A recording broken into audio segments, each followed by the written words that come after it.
Somebody asked me to show them how I wash my fleece, how I can keep the lock so that it still has its nice curl. So the first thing I do is I start with the fleece, obviously. What I'll do is kind of loosen it up a little bit because it does become slightly compacted in the bag sometimes, or the box, or however it was shipped to you. And then I turn on my hand sprayer. Now this is a very old kitchen sink setup, so I wasn't able to get a sprayer, but this one screws on to the tap itself. And I'm going to get out as much of the dirt as possible just by rinsing it. This just really shortens the length of time that you have to, or not just the length of time, but how many times you have to wash the fleece to get the dirt out of it. That being said, I don't worry about it being absolutely scrupulously clean because it's going to be dyed and then it's going to be rinsed again. And so a lot of that will go when I do those steps. I'm just using one hand here, so hopefully you can see what I'm doing. So I'm going to give this a flip. This is really nice fiber that I received from Sherry Tenney. She has a wholesale fleece and well, it is fleece. It's not fleece and fiber. It's fleece, raw fleece for the most part. And you don't have to buy wholesale amounts from her, which is really great, but you do get wholesale pricing. This was some of her Lincoln lamb. I believe this is her own Lincoln, this particular sheep. And I bought a lot from her. Now you see I flip it around. It's not going to hurt it. I mean, the animals are out in the rain and the snow and everything else, and it doesn't hurt their fleece. So I'm not going to hurt it doing this. I don't have a lot of pressure on it just because this particular tap doesn't give a lot of pressure. But you can see a lot of the dirt is rinsing out. And today I'm going to show you something I experimented with the other day. I used a shampoo for curly hair just to see if I could get the lanolin out. I usually use Namaste Farms Wash and Dye. It is, in my opinion, the best soap on the market. You just get really beautiful dye results using it. But I just thought for fun the other day, well, you know what? I'm going to try the shampoo and see what happens. Now this fleece would be what I would call neither heavy lanolin nor light.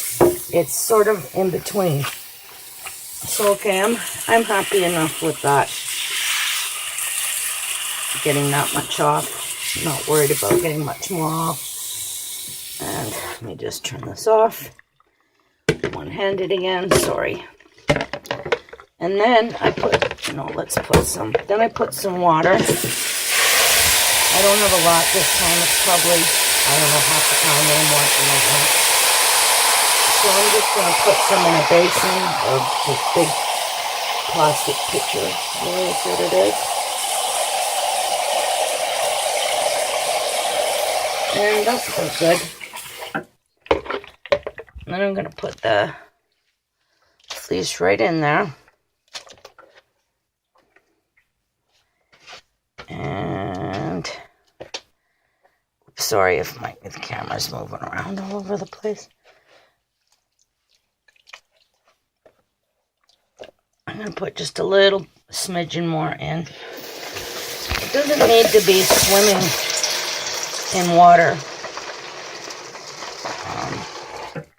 As a matter of fact, for this particular instance, I don't want it to be because I'm treating it like one would treat their hair. So, where's my shampoo? Sorry about that. This is what I'm using right now. It's called Strictly Curls by Mark Anthony. I don't know, I've got different ones. I just thought I'd try this one. I usually squirt it out in my hand, but oops, again, just one hand. So that's about a big fat silver dollar, I guess. And then I just poke it around with my fingers.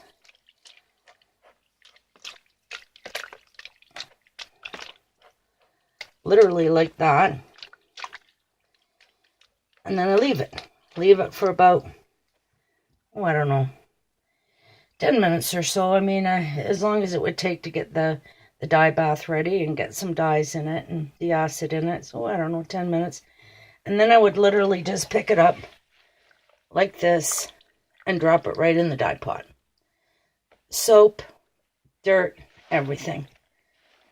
Add the dyes. Let the dyes take. Let it cool off in the pot for a few minutes. Then I dump it out and rinse it. And sometimes I'll add, a drop or two of soap if I feel that maybe I didn't get all the lanolin out, but I don't usually have to do that. And I was really, really, really impressed with the at the fact that it took the lanolin out that easily. It's certainly less expensive than any of the wool scours, but that being said, I don't know how it would work on a heavily greased fleece. But, you know, this is only one wash, too. And so, anyway, this is how I do it. And, of course, after you've rinsed it and so on, I just sort of re-fluff it up again when I lay it out on the racks to dry. And then I leave it. Anyway, that's how I do it. Bye-bye.